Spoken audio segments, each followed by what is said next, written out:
Hi friends, welcome to Mites. അപ്പോൾ ഇന്നത്തെ നമ്മുടെ വീഡിയോയിൽ നമ്മൾ ജസ്റ്റ് ഒരു അൺബോക്സിങ്, അതുപോലെ തന്നെ ഒരു ഫസ്റ്റ് ഇംപ്രഷൻ ആൻഡ് ഒരു റിവ്യൂ ആണ് ചെയ്യാൻ പോകുന്നത് ഒരു ഫോണിൻ്റെ. അപ്പോൾ നമ്മുടെ ചാനലിൽ അങ്ങനെ ഫോണിൻ്റെ റിവ്യൂസ് ഒന്നും സാധാരണ ചെയ്യാറില്ല. പക്ഷേ ഇതിപ്പോൾ നമ്മളെ കയ്യിൽ വന്നൊരു ഫോൺ ആയതുകൊണ്ട് ഞാൻ ജസ്റ്റ് നിങ്ങളുമായി ഷെയർ ചെയ്യുന്നു. നിങ്ങൾക്ക് ആർക്കെങ്കിലും താല്പര്യം ഉണ്ടെങ്കിൽ, ഈ ഫോണിനെ കുറിച്ച് അറിയാൻ താല്പര്യം ഉണ്ടെങ്കിൽ, വാങ്ങാൻ ഉദ്ദേശിക്കുന്നുണ്ടെങ്കിൽ ജസ്റ്റ് ഒരു ചെറിയൊരു എന്താ പറയുക, ഒരു ഫസ്റ്റ് ഇംപ്രഷൻ ആണ് ഈ ഒരു വീഡിയോയിൽ പറയാൻ പോകുന്നത്. അതിന് ശേഷം നമുക്ക് ഡീറ്റെയിൽ ആയിട്ടുള്ള വീഡിയോസ് ചെയ്യുന്നതായിരിക്കും. എൻ്റെ ചാനൽ ആദ്യമായിട്ടാണ് കാണുന്നതെങ്കിൽ ഒന്ന് സബ്സ്ക്രൈബ് ചെയ്തിട്ട് ആ ബെൽ ബട്ടൺ ഒന്ന് ഓണാക്കി വയ്ക്കുക. അതേപോലെ തന്നെ മറ്റ് വീഡിയോസൊക്കെ നിങ്ങൾക്ക് ഉപകാരപ്പെടുന്ന വീഡിയോസ് ഉണ്ടെങ്കിൽ ഒന്ന് കാണുകയും നിങ്ങളുടെ സുഹൃത്തുക്കൾക്ക് ഷെയർ ചെയ്ത് കൊടുക്കുകയും ചെയ്യാം. ഓക്കെ, അപ്പോൾ നമുക്ക് തുടങ്ങാം. അപ്പോൾ ഇതാണ് നമ്മുടെ സാംസങ് M31s എന്ന് പറയുന്നത്. ഇതാണ് ഇതിൻ്റെ ബോക്സ്. അപ്പോൾ ബോക്സിന് ചെറിയൊരു ചുളിവും വളവൊക്കെ വന്നിട്ടുണ്ട്, പക്ഷേ എന്നാലും അതൊന്നും വലിയ പ്രശ്നം ഉണ്ടാവാൻ സാധ്യതയില്ല. പിന്നെ കണ്ടിട്ട് എന്താ വെച്ചാൽ കറക്റ്റ് ഫോണിൻ്റെ സൈസ് തന്നെയാണ് ബോക്സ്. അപ്പോൾ ഇത് തുറക്കുമ്പോൾ മിക്കവാറും ഫോൺ ഇങ്ങനെ നിറഞ്ഞ് നിൽക്കുന്നതായിരിക്കും നമുക്ക് കാണാൻ പറ്റുക. ചെറിയൊരു ചുളിവൊക്കെ വന്നിട്ടുണ്ട് ബോക്സിന്, പക്ഷെ എന്നാലും അത് പ്രശ്നം ഉണ്ടാവാൻ സാധ്യതയില്ല. കണ്ടില്ലേ, ഞാൻ ഫോൺ നന്നായിട്ട് നല്ല നിറഞ്ഞു നിൽക്കുന്നുണ്ട് ഈ പറഞ്ഞ പോലെ തന്നെ. അപ്പോൾ നമ്മുടെ എന്താ പറയുക, പിന്നെ നോർമലി ഉണ്ടാവുന്ന പോലെ തന്നെ ഒരു പിന്നെ യൂസർ ഗൈഡ് പോലുള്ളൊരു സംഭവം ഉണ്ടാവും, ക്വിക്ക് സ്റ്റാർട്ട് ഗൈഡ് എന്നുള്ള സംഭവം ഉണ്ടാവും. അതിൻ്റെ കൂടെ തന്നെ ഒരു സിം എജക്റ്റ് ടൂളും ഇവർ തന്നിട്ടുണ്ട്. അപ്പോൾ അത് സാധാരണ എല്ലാവരും ചെയ്യുന്ന പോലെ തന്നെ ഞാനത് മാറ്റി വെച്ചിട്ടുണ്ട്, കാരണം അത് വായിച്ച് നോക്കാനൊന്നും ആരും മെനക്കെടാറില്ല. അപ്പോൾ ഇതാണ് നമ്മുടെ ഫോൺ, ഒരു നല്ലൊരു ക്ലാസിക് ലുക്ക് തന്നെയാണ്. അപ്പോൾ അതവിടെ കിടക്കട്ടെ. അപ്പോൾ നമുക്ക് നമ്മുടെ ചാർജറിൻ്റെ കാര്യങ്ങളൊക്കെ നോക്കാം. അപ്പോൾ ഇതിലിപ്പോൾ ഇവർ തന്നിട്ടുള്ള ഒരു USB കേബിൾ എന്ന് പറയുന്നത് ടൈപ്പ് C ടൈപ്പുള്ള ഒരു പിന്നെ കേബിളാണ് തന്നിട്ടുള്ളത്. പക്ഷേ ഇത് നോക്കുന്ന സമയത്ത് രണ്ട് ഭാഗത്തും ടൈപ്പ് C ടൈപ്പ് പിന്ന് തന്നെയാണ് തന്നിട്ടുള്ളത്. അപ്പോൾ നമ്മളിപ്പോൾ കമ്പ്യൂട്ടറിലൊക്കെ കുത്തി ഉപയോഗിക്കുക എന്ന് പറഞ്ഞു കഴിഞ്ഞാൽ ഇതിന് ഒരു ബുദ്ധിമുട്ടാവും എന്നാണ് എനിക്ക് തോന്നുന്നത്. അപ്പോൾ നോർമലി ഇപ്പോൾ ഇനി അങ്ങോട്ട് ടൈപ്പ് C തന്നെയാണ് മെയിനായിട്ട് ഇനി ഫുള്ളായിട്ട് വരാൻ പോകുന്നത്. അപ്പോൾ ഞാനിതിന് മുമ്പ് ഉപയോഗിച്ചിരുന്ന ഫോണും ടൈപ്പ് C തന്നെയായിരുന്നു. ഇനി നമ്മൾ ചാർജർ നോക്കുകയാണെന്നുണ്ടെങ്കിൽ 25 വാട്ട്സിൻ്റെ സൂപ്പർ ഫാസ്റ്റ് ചാർജറാണ് ഇവർ തന്നിട്ടുള്ളത്. ഇപ്പോൾ 3 ആംബിയർ ആണ് ഇതിൽ ആംബിയർ കാണിക്കുന്നത്. സാധാരണ രീതിയിൽ ഇത്ര വാട്ട്സ് എന്ന് പറഞ്ഞിട്ടായിരുന്നില്ല കുറച്ച് കാലം മുമ്പ് വരെ ചാർജറൊക്കെ നമുക്ക് കിട്ടിയിരുന്നത്. നമുക്ക് ഇത്ര ആംബിയർ, 1 ആംബിയർ, 2 ആംബിയർ എന്നൊക്കെ പറഞ്ഞിട്ടായിരുന്നു. അപ്പോൾ ഇനി അങ്ങോട്ട് ഇങ്ങനെ വാട്ട്സിൻ്റെ കണക്കൊക്കെയാണ് നമ്മൾ കേൾക്കാൻ പോകുന്നത്. അപ്പോൾ ഏതായാലും നമ്മുടെ ആ ഒരു ഫോണിൻ്റെ ചുറ്റും ചെറിയൊരു പ്ലാസ്റ്റിക്കിൻ്റെ ഒരു കവറിംഗ് ഒക്കെ അവർ കൊടുത്തിട്ടുണ്ട്, ഒരു പ്രൊട്ടക്ഷന് വേണ്ടിയിട്ട് കൊടുത്തിട്ടുണ്ട്. അപ്പോൾ നമുക്ക് ആ ഒരു പ്ലാസ്റ്റിക് കവറൊക്കെ ഒന്ന് എടുത്ത് നോക്കാം. ബാക്ക് സൈഡ് നോക്കുകയാണെന്നുണ്ടെങ്കിൽ നല്ലൊരു ക്ലാസി ലുക്ക് തന്നെയാണ്. എനിക്ക് ശരിക്കും ഈ ഒരു ലുക്കാണ് എനിക്ക് ശരിക്കും ഭയങ്കരമായിട്ട് ഇഷ്ടപ്പെട്ടത്. അതിൻ്റെ കൂടെ ഇവർ തരുന്ന ആ ഒരു ഫീച്ചേഴ്സും കൂടിയും അങ്ങനെ രണ്ടും കൂടി നോക്കിയിട്ടാണ് ഞാൻ ഈ ഒരു ഫോൺ ഓർഡർ ചെയ്തത്. ഇപ്പോൾ സാംസങ്ങിൻ്റെ ഒക്കെ പിന്നെ കുറച്ച് പ്രീമിയം വേർഷൻസ് ഒക്കെ ആയിട്ടുള്ള Note 10 അല്ലെങ്കിൽ Note 20 പോലെയുള്ള ഫോണുകളൊക്കെ ആ ഒരു ലെവലിലേക്ക്, ആ ഒരു ലുക്കിലേക്കൊക്കെ ഇവർ മാക്സിമം ഇതിനെ എത്തിക്കാൻ വേണ്ടി ശ്രമിച്ചിട്ടുണ്ട്. നല്ലൊരു ലുക്ക് തന്നെയാണ്, എനിക്ക് ഭയങ്കരമായിട്ട് ഇഷ്ടപ്പെട്ടു. നിങ്ങൾക്ക് എങ്ങനെയാണ് ഈ ഒരു പിന്നെ ലുക്ക് ഇഷ്ടപ്പെട്ടെങ്കിൽ ഒന്ന് കമൻറ്റിലൊന്ന് പറയണം. ഇനി നമുക്ക് നമ്മുടെ ഫോണിൻ്റെ ഓരോ വശങ്ങളും ഒന്ന് ജസ്റ്റ് ഒന്ന് ഓടിച്ച് കാണാം. അപ്പോൾ ആദ്യമായിട്ട് നമ്മുടെ ഫോണിൻ്റെ താഴ്ഭാഗം നോക്കുകയാണെന്നുണ്ടെങ്കിൽ 3.5mm ഒരു ഹെഡ്ഫോൺ ജാക്കുണ്ട്, അതുപോലെ തന്നെ ടൈപ്പ് C പോർട്ട് ഉണ്ട്. പിന്നെ അതിൻ്റെ കൂടെ തന്നെ മെയിൻ മൈക്കും അതിൻ്റെ തൊട്ടടുത്ത് തന്നെ നമ്മുടെ സ്പീക്കറിൻ്റെ ആ ഒരു ഗ്രില്ലും നമുക്ക് കാണാൻ പറ്റും. ഇനി നമുക്ക് ഫോണിൻ്റെ ലെഫ്റ്റ് സൈഡ് നോക്കുകയാണെന്നുണ്ടെങ്കിൽ അവിടെ ഒരു പവർ ബട്ടണും അതിൻ്റെ കൂടെ തന്നെ ഫിംഗർ പ്രിൻറ്റ് സെൻസർ അവിടെ കാണാൻ പറ്റും. അതിൻ്റെ തൊട്ടടുത്ത് തന്നെ നമ്മുടെ വോളിയം ബട്ടണും കാണാൻ പറ്റും. വോളിയം ബട്ടൺ കുറച്ച് പിന്നെ വീതി കുറഞ്ഞ രീതിയിലാണ് ഇവർ ചെയ്തിട്ടുള്ളത്. ഇനി റൈറ്റ് സൈഡിൽ നോക്കുകയാണെന്നുണ്ടെങ്കിൽ ഒരു സിം ട്രേ മാത്രമാണുള്ളത്. അപ്പോൾ സിം ട്രേയിൽ നമുക്ക് 2 4G സിമ്മുകളും അതേപോലെ തന്നെ ഒരു ഡെഡിക്കേറ്റഡ് ആയിട്ടുള്ള ഒരു മെമ്മറി കാർഡിൻ്റെ ഒരു സ്ലോട്ടും കാണാൻ പറ്റുക. പിന്നെ ടോപ്പ് സൈഡിൽ വെറും ഒരു നോയിസ് ക്യാൻസലേഷൻ മൈക്ക് മാത്രമാണ് ഉള്ളത്. ഇനി ബാക്ക് സൈഡിൽ നോക്കുകയാണെങ്കിൽ 4 ക്യാമറകളുണ്ട്. 64 megapixel, 12 megapixel, 5 mega പിക്സലിൻ്റെ 2 എണ്ണം, പിന്നെ ഒരു LED ഫ്ലാഷും. നല്ലൊരു ക്ലാസ്സിക് ലുക്കോടുകൂടി നല്ലൊരു പ്ലാസ്റ്റിക്കിൻ്റെ തന്നെയാണ്, പക്ഷേ ഒരു ഗ്ലാസ് ഫിനിഷും വരുന്ന രീതിയിലൊരു ഗ്രേഡിയൻറ്റ് ഫിനിഷാണ് ഇവർ കൊടുത്തിട്ടുള്ളത്. ഇത് ബ്ലാക്ക് ആണ്, മിറാജ് ബ്ലാക്ക് എന്നുള്ള ഒരു കളറാണ് ഇത്.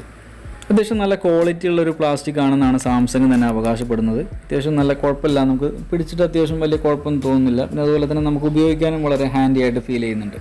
ഇനി ഫ്രണ്ടിലേക്ക് വരുമ്പോൾ 6.5 ഇഞ്ചിൻ്റെ full HD+ super AMOLED infinity display ആണ്, വിത്ത് പഞ്ച് ഹോൾ ക്യാമറയാണ് അവർ തന്നിട്ടുള്ളത്. അതുപോലെ നമ്മുടെ സ്ക്രീനിന് ഗൊറില്ല ഗ്ലാസ് 3യുടെ പ്രൊട്ടക്ഷനും അവർ നൽകിയിട്ടുണ്ട്.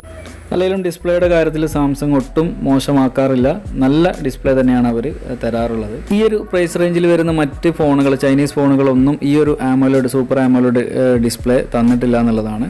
പിന്നെ ഇതിൻ്റെ വെയിറ്റ് എന്ന് പറയുന്നത് 203 ഗ്രാമാണ്. അതുപോലെ തന്നെ 9.3 mm ആണ് ഇതിൻ്റെ തിക്നെസ് എന്ന് പറയുന്നത്. നമുക്ക് ഉപയോഗിക്കാൻ വലിയ ബുദ്ധിമുട്ടൊന്നുമില്ല, കാരണം ഞാൻ ഇത് വരുന്നതിന് മുമ്പ് പിന്നെ കുറച്ചൊരു ടെൻഷൻ ഉണ്ടായിരുന്ന ഈ ഒരു കാര്യത്തിൽ മാത്രമായിരുന്നു. കാരണം വെയിറ്റ് കൂടി പോകാൻ നമുക്ക് ഉപയോഗിക്കാൻ ബുദ്ധിമുട്ട് വരുമോ, ഒറ്റ കൈ കൊണ്ട് ഉപയോഗിക്കാൻ പറ്റുമോ എന്നൊക്കെയുള്ളൊരു ടെൻഷൻ ഉണ്ടായിരുന്നു. പക്ഷേ ആ ടെൻഷനൊക്കെ ഇത് കയ്യിൽ കിട്ടിയോടുകൂടി മാറി എന്നുള്ളത് തന്നെയാണ് സത്യം. എൻ്റെ അഭിപ്രായത്തിൽ എനിക്കിത് ഉപയോഗിക്കാൻ വലിയ ബുദ്ധിമുട്ടുള്ളതായിട്ട് തോന്നുന്നില്ല. അപ്പോൾ ഇത് മാത്രമല്ല, ഞാനിതിൻ്റെ മുമ്പ് ഉപയോഗിക്കുന്ന ഫോൺ എന്ന് പറഞ്ഞാൽ 5.7 5.8 എങ്ങാണ്ടുള്ളൂ അതിൻ്റെ പിന്നെ സ്ക്രീൻ സൈസ് എന്ന് പറയുന്നത്. പക്ഷേ എന്നിട്ട് പോലും ഇതിലേറെ വെയിറ്റ് ആയിരുന്നു അത് എന്നുള്ളത് ഞാനിത് കൈ കിട്ടിയപ്പോഴാണ് മനസ്സിലാക്കുന്നത്. അപ്പോൾ ഞാൻ ഫോണൊന്ന് ബൂട്ടപ്പ് ചെയ്യാൻ പോകുന്നത്. അപ്പോൾ ആ ഒരു സമയം കൊണ്ട് നമുക്ക് ഇതിൻ്റെ ഫുൾ സ്പെസിഫിക്കേഷൻ ഒന്നുകൂടി ഒന്ന് ഓടിച്ച് പറയാം. ഇതിലിപ്പോൾ 6.5 ഇഞ്ചിൻ്റെ full HD+ super AMOLED infinity display ആണ്.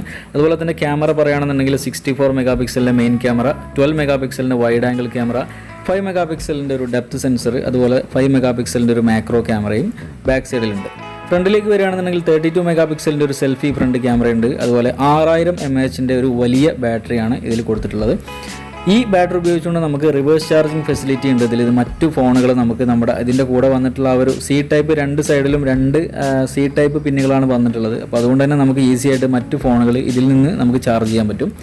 പിന്നെ ഇതിൽ ഉപയോഗിച്ചിട്ടുള്ള പ്രൊസസ്സർ എന്ന് പറയുന്നത് സാംസങ്ങിൻ്റെ തന്നെ Exynos 9611 2.3 GHz 10nm പ്രൊസസ്സറാണ്. മാലി G72 MP3 GPU ആണ് യൂസ് ചെയ്തിട്ടുള്ളത്. 25 വാട്ട്സിൻ്റെ ഫാസ്റ്റ് ചാർജിങ് ഉണ്ട്. അതുപോലെ തന്നെ സൈഡ് മൗണ്ടഡ് ഫിംഗർ പ്രിൻറ്റ് സെൻസറും അവൈലബിൾ ആണ്. ഇതിൻ്റെ തിക്നെസ് എന്ന് പറയുന്നത് 9.3 mm ആണ്. വെയിറ്റ് 203 ഗ്രാമാണ്. അതുപോലെ ഇതിൻ്റെ സാർ വാല്യൂ നമ്മുടെ ഇന്ത്യൻ സ്റ്റാൻഡേർഡിന് വളരെ അകത്ത് തന്നെയാണ്. 1.38 ഉള്ളൂ. ഇത് 2 വേരിയൻറ്റിൽ അവൈലബിൾ ആണ്. 6GB 128GB, അതേപോലെ തന്നെ 8GB 128GB. പിന്നെ ഇതിൽ 128GBയിൽ നമുക്കൊരു ഏകദേശം 105GB നമുക്ക് യൂസർക്ക് യൂസ് ചെയ്യാവുന്നതാണ്. അതേപോലെ തന്നെ റാമിൻ്റെ കേസ് പറയുകയാണെങ്കിൽ ഇപ്പോൾ 6GB ആണെങ്കിൽ ഒരു 3.something GB യൂസർക്ക് യൂസ് ചെയ്യാം. ഇപ്പോൾ 8GB ആണ് നിങ്ങൾ എടുക്കുന്നതെന്നുണ്ടെങ്കിൽ ഒരു 2GB കൂടി എക്സ്ട്രാ ഒരു അഡ്വാൻറ്റേജ് നമുക്ക് കിട്ടുന്നതായിരിക്കും. അപ്പോൾ ഞാനിവിടെ സെലക്ട് ചെയ്തിട്ടുള്ളത് 8GB 128GB ആണ്. വളരെ നല്ല റിവ്യൂ ഉള്ള ക്യാമറയാണ് ഇതിന് ഉള്ളത്. അപ്പോൾ ക്യാമറ റിവ്യൂ ശരിക്കും പറഞ്ഞാൽ ഇതിൽ ഉൾക്കൊള്ളിച്ച് കഴിഞ്ഞാൽ ഒരുപാട് ലെങ്തി ആയി പോകും വീഡിയോ. അപ്പോൾ ക്യാമറ റിവ്യൂ എന്ന് പറഞ്ഞാൽ സെപ്പറേറ്റ് ഒരു വീഡിയോ എന്തായാലും അടുത്തതായിട്ട് ഞാൻ ചെയ്യുന്നതാണ്. അപ്പോൾ ആ ഒരു വീഡിയോ നിങ്ങൾക്ക് കിട്ടാൻ വേണ്ടിയിട്ട് നിങ്ങൾ എൻ്റെ ചാനലൊന്ന് സബ്സ്ക്രൈബ് ചെയ്തിട്ട് ആ bell button all option on ആക്കി വെച്ച് കഴിഞ്ഞാൽ തീർച്ചയായിട്ടും ഈ ഒരു ഫോണുമായി ബന്ധപ്പെട്ടിട്ടുള്ള കൂടുതൽ വീഡിയോസ് ഞാൻ ഇതിൽ അപ്ലോഡ് ചെയ്യുന്നതാണ്. പിന്നെ ഈ ഫോണിനുള്ളൊരു ഡിസഡ്വാൻറ്റേജ് എന്നുള്ള രീതിയിൽ അല്ലെങ്കിൽ ഒരു കോൺ എന്നുള്ള രീതിയിൽ ഞാൻ പല റിവ്യൂവിലും കണ്ടിട്ടുള്ളത് എന്താണെന്ന് വെച്ചാൽ ഇതിൻ്റെ പ്രോസസ്സറിൻ്റെ കാര്യമായിരുന്നു. അപ്പോൾ ഇതിൻ്റെ പ്രോസസ്സറിൻ്റെ കാര്യം എന്ന് പറഞ്ഞു കഴിഞ്ഞാൽ ഇതിന് മുമ്പ് അവർ 2-3 M സീരീസിൽ തന്നെ M21 മുതലുള്ള ഫോണുകളിൽ അവർ ഈ സെയിം പ്രോസസ്സർ തന്നെയാണ് യൂസ് ചെയ്തിട്ടുള്ളത്.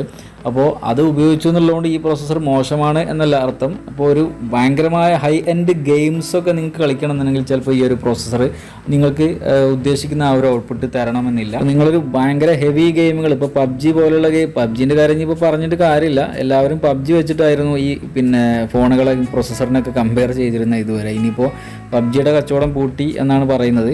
ഇനിയിപ്പോൾ എന്താ സ്ഥിതി എന്നറിയില്ല. ചിലപ്പോൾ വരാതിരിക്കാം, വേറെ ഏതെങ്കിലും രീതിയിലൊക്കെ ചിലപ്പോൾ വരും, അല്ലെങ്കിൽ അതിന് പകരമായ മറ്റ് ഗെയിമുകളൊക്കെ വരും.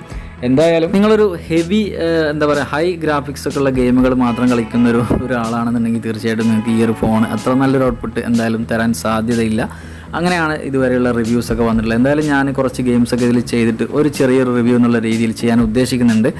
അതേപോലെ തന്നെ നിങ്ങൾക്കിപ്പോൾ നോർമലി നമ്മൾ സാധാരണ ഒരു യൂസർ, അതായത് ഇപ്പോൾ എന്താ പറയുക, നല്ല വീഡിയോസ് നല്ല HD ക്ലാരിറ്റിയിൽ നല്ല ഡിസ്പ്ലേയിൽ നമുക്ക് വീഡിയോസൊക്കെ കാണാൻ നല്ല ആസ്വദിക്കാനൊക്കെ ഉള്ളൊരു താല്പര്യമുള്ള ഒരാളാണെന്നുണ്ടെങ്കിൽ, അതേപോലെ തന്നെ വീഡിയോ റെക്കോർഡ് ചെയ്യാനും അതേപോലെ തന്നെ ക്യാമറ നല്ല ഫോട്ടോസൊക്കെ എടുക്കാനൊക്കെ താല്പര്യമുള്ള അങ്ങനെയൊക്കെയുള്ളൊരു ഉപയോഗം നിങ്ങൾക്ക് വരുന്നുള്ളൂ എന്നുണ്ടെങ്കിൽ തീർച്ചയായിട്ടും നിങ്ങൾക്ക് നല്ല എന്താ പറയുക ചൂസ് ചെയ്യാൻ പറ്റിയ നല്ലൊരു ഫോൺ തന്നെയാണിത്. ഇപ്പോൾ എപ്പോഴും നമ്മൾ ഫോൺ സെലക്ട് ചെയ്യുമ്പോൾ ഒരുപാട് പ്രോസസ്സർ അല്ലെങ്കിൽ അതിൻ്റെ സ്പെസിഫിക്കേഷൻ ഒരുപാടുള്ളത് സെലക്ട് ചെയ്യുക. നമ്മുടെ ആവശ്യം എന്താണോ ആ ഒരു ആവശ്യത്തിനനുസരിച്ച് ഫോണുകൾ സെലക്ട് ചെയ്യുന്നതാണ് ഏറ്റവും ബെറ്റർ. പിന്നെ ഇതിൻ്റെ ഫിംഗർ പ്രിൻറ്റ് സെൻസർ എന്ന് പറയുന്നത് അത്യാവശ്യം നല്ല സ്പീഡിൽ തന്നെയാണ് വർക്ക് ചെയ്യുന്നത്, ഒരു കുഴപ്പമില്ല. അതേപോലെ തന്നെ ഇതിൻ്റെ കൂടെ നമ്മളെ ഫോണിൻ്റെ കൂടെ കുറച്ച് സാംസങ്ങിൻ്റെ കുറച്ച് ആപ്ലിക്കേഷൻസ് മാത്രമേ വരുന്നുള്ളൂ. പിന്നെ കുറച്ച് നോർമൽ യൂസിൽ വരുന്ന ആപ്ലിക്കേഷൻസാണ്. പിന്നെ നമുക്ക് ആവശ്യമില്ലാന്ന് തോന്നുന്ന ആപ്ലിക്കേഷൻസൊക്കെ നമുക്ക് ആ ഒരു ഒറ്റ ടച്ചിൽ തന്നെ നമുക്ക് സിമ്പിളായിട്ട് അൺഇൻസ്റ്റാൾ ചെയ്ത് കളയാനും പറ്റും. അതുപോലെ തന്നെ ഞാൻ എൻ്റെ പഴയ ഫോണിലുള്ള കുറച്ച് ആപ്ലിക്കേഷൻസ് ഇതിൽ കയറ്റിയിട്ടുണ്ട് കേട്ടോ. അപ്പോൾ നേരത്തെ കണ്ട എല്ലാ ആപ്ലിക്കേഷൻസും ഇതിലുള്ളതല്ല. പിന്നെ ഇതിൻ്റെ ക്യാമറയുടെ കാര്യം പറയുകയാണെന്നുണ്ടെങ്കിൽ കുറച്ച് ഡീറ്റെയിൽ ആയിട്ട് തന്നെ പറയാനുണ്ട്. അതുകൊണ്ടാണ് ഞാൻ അടുത്തൊരു വീഡിയോയിൽ ആ ഒരു ക്യാമറ റിവ്യൂ എന്ന് പറഞ്ഞിട്ട് തന്നെ ചെയ്യാമെന്ന് പറഞ്ഞത്. കാരണം ഇതിൽ ഒരുപാട് ക്യാമറ ഫീച്ചേഴ്സ് എക്സ്ട്രാ നല്ല നല്ല ഫീച്ചേഴ്സ് ഉണ്ട്. അതിൽ ഏറ്റവും പ്രധാനപ്പെട്ട ഒരു ഫീച്ചർ എന്ന് പറയുന്നത് സിംഗിൾ ടേക്ക് ഫീച്ചർ എന്ന് പറഞ്ഞൊരു ഇതാണ്. അതായത് നമുക്കൊരു ഒറ്റ ക്ലിക്കിൽ തന്നെ നമുക്ക് ഒരു ഏകദേശം 10ഓളം സീക്വൻസുകൾ 10ഓളം 2-3 വീഡിയോ ക്ലിപ്പുകൾ അടക്കം 10ഓളം ടോട്ടൽ സീക്വൻസ് നമുക്ക് കിട്ടും. അതിൽ ഏറ്റവും നല്ല ഏറ്റവും നല്ല മൊമെൻ്റ് ഏതാണോ അത് നമുക്ക് സേവ് ചെയ്ത് സൂക്ഷിക്കാൻ പറ്റുന്ന രീതിയിലാണ് ആ ഒരു സിംഗിൾ ടേക്ക് ഫീച്ചർ എന്ന് പറയുന്ന സംഭവം ഇതിൽ ചെയ്തിട്ടുള്ളത്. പിന്നെ നമുക്ക് 4K വീഡിയോസൊക്കെ ഫ്രണ്ടിലും ബാക്ക് ക്യാമറയിലും രണ്ടിലും നമുക്ക് റെക്കോർഡ് ചെയ്യാൻ സാധിക്കും. 4K വീഡിയോസ് അതുപോലെ slow motion, super slow motion ഒക്കെ ഉണ്ട്. ഫ്രണ്ട് ക്യാമറയിലും ഉണ്ട്, സ്ലോ മോഷൻ ഉണ്ട്. പിന്നെ അതുപോലെ ഇതിൻ്റെ ഏറ്റവും രസകരമായ ഒരു നല്ലൊരു പിന്നെ സംഭവമാണ് ഈ ഡാർക്ക് മോഡ് എന്ന് പറയുന്നത്. എനിക്കിത് വളരെ ഇഷ്ടപ്പെട്ടു. ഞാനത് ഫോണ് കിട്ടിയ ഉടനെ തന്നെ ഇത് ഡാർക്ക് മോഡിൽ ഇടുകയാണ് ചെയ്തത്. എനിക്കിത് സംഭവം വളരെ ഇഷ്ടപ്പെട്ടു. ഡാർക്ക് മോഡിൽ നല്ലൊരു ഭംഗിയുണ്ട് നമുക്ക് പിന്നെ ഐക്കൺസൊക്കെ കാണാനും പിന്നെ മറ്റ് ആപ്ലിക്കേഷൻസൊക്കെ യൂസ് ചെയ്യുമ്പോൾ എപ്പോഴും നമുക്കൊരു ഈ ഒരു മോഡിൽ നല്ലൊരു രസമുണ്ട് കാണാൻ. പിന്നെ അതുപോലെ തന്നെ ഇതിൻ്റെ ബ്രൈറ്റ്നസ് എന്ന് പറയുന്നത് അത്യാവശ്യം നല്ല ബ്രൈറ്റ്നസ് തന്നെയാണ്, നമ്മളെ സ്ക്രീൻ ബ്രൈറ്റ്നസ് എന്ന് പറയുന്നത്.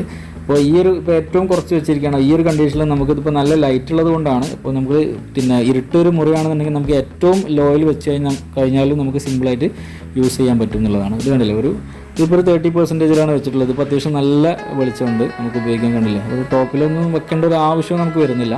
അപ്പോൾ ഈവൻ പുറത്തേക്ക് പോകുകയാണെന്നുണ്ടെങ്കിലും ഒരു 50% ബ്രൈറ്റ്നസ് തന്നെ മതി നമുക്ക് കൂളായിട്ട് യൂസ് ചെയ്യാൻ വേണ്ടി. പിന്നെ ഇതിൻ്റെ അടുത്തൊരു ഫേസ് അൺലോക്ക് എന്ന് പറഞ്ഞൊരു സംഭവത്തിനാണ് ചെറിയൊരു റിവ്യൂവിൽ എന്താ പറയുക ഒരു കോണായിട്ട് വീണ്ടും പറഞ്ഞിട്ടുള്ളത്. അൺലോക്ക് ശരിക്കും പെട്ടെന്ന് ആവുന്നില്ല, ചെറിയൊരു ലാഗ് വരുന്നുണ്ട് എന്നുള്ളത്. ഇപ്പോൾ നിങ്ങൾക്ക് നോക്കിയാൽ തന്നെ കാണാം എൻ്റെ ഫേസ് ജസ്റ്റ് ഞാനത് പ്രസ് ചെയ്യുമ്പോൾ തന്നെ പെട്ടെന്ന് തന്നെ അത് അൺലോക്ക് എന്നുള്ള ആ ഒരു സംഭവത്തിലേക്ക് വരുന്നുണ്ട്. അധികം ലാഗൊന്നും വരുന്നില്ല, ഉണ്ടല്ലേ. ഇപ്പോൾ ആ ഒരു ക്യാമറയുടെ ഭാഗത്തേക്ക് നോക്കിയാൽ കാണാം. ഇപ്പോൾ ഞാൻ പിന്നെ ലോക്ക് ചെയ്തിട്ടുണ്ട്. ഞാനത് പ്രസ് ചെയ്യുമ്പോൾ കാണിച്ചു തരാം, ഉണ്ടല്ലേ, അവിടെ അൺലോക്ക് ആയിട്ടുണ്ട്. അത് ശരിക്കും പറഞ്ഞാൽ അത്ര വലിയ ലാഗൊന്നുമല്ല, സിമ്പിളായിട്ട് തന്നെ അത്യാവശ്യം സ്പീഡിൽ തന്നെയാണ് വരുന്നത്. ഇനിയിപ്പോൾ നമ്മൾ എവിടെയും പ്രസ് ചെയ്യാതെ തന്നെ ഞാൻ കാണിച്ചു തരാം. ഇതാ ഞാൻ ഉണ്ടോ ജസ്റ്റ് എൻ്റെ ഫേസിൻ്റെ നേരെ പിടിച്ചിട്ടേ ഉള്ളൂ, അപ്പോഴേക്ക് ഇത് അൺലോക്ക് ആയിട്ടുണ്ട്, കണ്ടില്ലേ. അത്ര അങ്ങനെ വലിയ ലാഗൊന്നുമില്ല. പിന്നെ ചില സമയങ്ങളിൽ ചിലപ്പോൾ പല ലൈറ്റ് കണ്ടീഷനിലൊക്കെ ആയിരിക്കും നമ്മൾ ഇരിക്കുന്നത്. അപ്പോൾ എപ്പോഴും നമ്മൾ ആ ഫേസ് കറക്റ്റായിട്ട് ഡിറ്റക്റ്റ് ചെയ്തിട്ടില്ലെങ്കിൽ ചിലപ്പോൾ ചെറിയൊരു ലാഗ് വരാനുള്ള സാധ്യത ഉണ്ട്, അത്രേ ഉള്ളൂ. അല്ലാതെ അങ്ങനെ ഭയങ്കര ലാഗായിട്ടൊന്നും എനിക്ക് ഫീൽ ചെയ്തിട്ടില്ല. അപ്പോൾ എന്തായാലും നിങ്ങൾ ഫോണുകൾ സെലക്ട് ചെയ്യുമ്പോൾ എപ്പോഴും നിങ്ങളുടെ ആവശ്യത്തിനും അതുപോലെ തന്നെ നിങ്ങളുടെ ബഡ്ജറ്റിനും അനുസരിച്ച് ഫോണുകൾ മേടിക്കുക. ഇപ്പോൾ സാംസങ് എന്ന് പറയുമ്പോൾ എന്തായാലും ഒരു പിന്നെ ബ്രാൻഡ് വാല്യൂ ഉള്ളത് കൊണ്ട് തന്നെ മറ്റ് ഫോണുകളെ അപേക്ഷിച്ച് നോക്കുമ്പോൾ ചെറിയൊരു ചിലപ്പോൾ കുറച്ചൊരു വിലയിൽ ആ സെയിം സ്പെസിഫിക്കേഷനിൽ മാറ്റം വരാൻ അങ്ങനെ സാധാരണ വരാറുണ്ട്. പക്ഷേ ഈ ഒരു മോഡലിനെ സംബന്ധിച്ചിടത്തോളം ഇതിൽ നമുക്ക് ഒരുപാട് ഫീച്ചേഴ്സ് ഈ സെയിം കാറ്റഗറിയിൽ തന്നെ അധികം സാംസങ് തരുന്നുണ്ട്. ഈ പ്രോസസ്സറിൻ്റെ ഇത് മാത്രമാണ് ഉള്ളത്. ഒരു ഹൈ ഗ്രാഫിക്സ് ഗെയിമുകളൊന്നും ഇതിൽ അത്ര സ്മൂത്തായിട്ട് കളിക്കാൻ കഴിയില്ല എന്നുള്ളത് മാത്രമേ ഉള്ളൂ. ബാക്കി നമ്മളെ യൂസുകളൊന്നും ഒരു കുഴപ്പമില്ലാതെ നമുക്ക് നടക്കും. ഇപ്പോൾ പറഞ്ഞു വന്നത് എന്താ വെച്ചാൽ ഇപ്പോൾ നിലവിൽ നമ്മളെ നാട്ടിൽ നമ്മൾ കുട്ടികൾ അല്ലെങ്കിൽ എല്ലാവരും കളിക്കുന്ന ഗെയിംസുകളിൽ ഒരുവിധം എല്ലാം ഇതിൽ നല്ല സ്മൂത്തായിട്ട് തന്നെ വർക്കാവും. എക്സെപ്റ്റ് പബ്ജി ഇപ്പോൾ നിരോധിച്ച സ്ഥിതിക്ക് ഇനിയിപ്പോൾ പറയുകയാണെന്നുണ്ടെങ്കിൽ വേറെ പ്രശ്നങ്ങളൊന്നും ഇപ്പോൾ ഈ ഫോണിന് ആർക്കും പറയാനുണ്ടാവില്ല. അപ്പോൾ എന്തായാലും ഈ ഫോണിൻ്റെ മറ്റ് ഫീച്ചേഴ്സും ഒക്കെ ഡീറ്റെയിൽ ആയിട്ടുള്ള റിവ്യൂസും കാര്യങ്ങളൊക്കെ നമുക്ക് അടുത്തടുത്ത വീഡിയോസിലായിട്ട് നമുക്ക് കാണാം. എന്തായാലും നമ്മുടെ ചാനലൊന്ന് സബ്സ്ക്രൈബ് ചെയ്ത് വെക്കുക, അതുപോലെ തൊട്ടടുത്തുള്ള ബെൽ ബട്ടൺ ഓൾ ഓപ്ഷൻ ഓണാക്കി വെക്കുക. അപ്പോൾ എൻ്റെ മറ്റ് വീഡിയോസൊക്കെ ഒന്ന് പിന്നെ കണ്ടു നോക്കുക. ഇഷ്ടപ്പെടുകയാണെങ്കിൽ എന്തായാലും ഒരു ലൈക്ക് ചെയ്യുക, എന്തെങ്കിലും ഒരു കമൻറ്റ് ചെയ്യുക. അപ്പോൾ മറ്റൊരു വീഡിയോയിൽ നമുക്ക് വീണ്ടും കാണാം. ബൈ.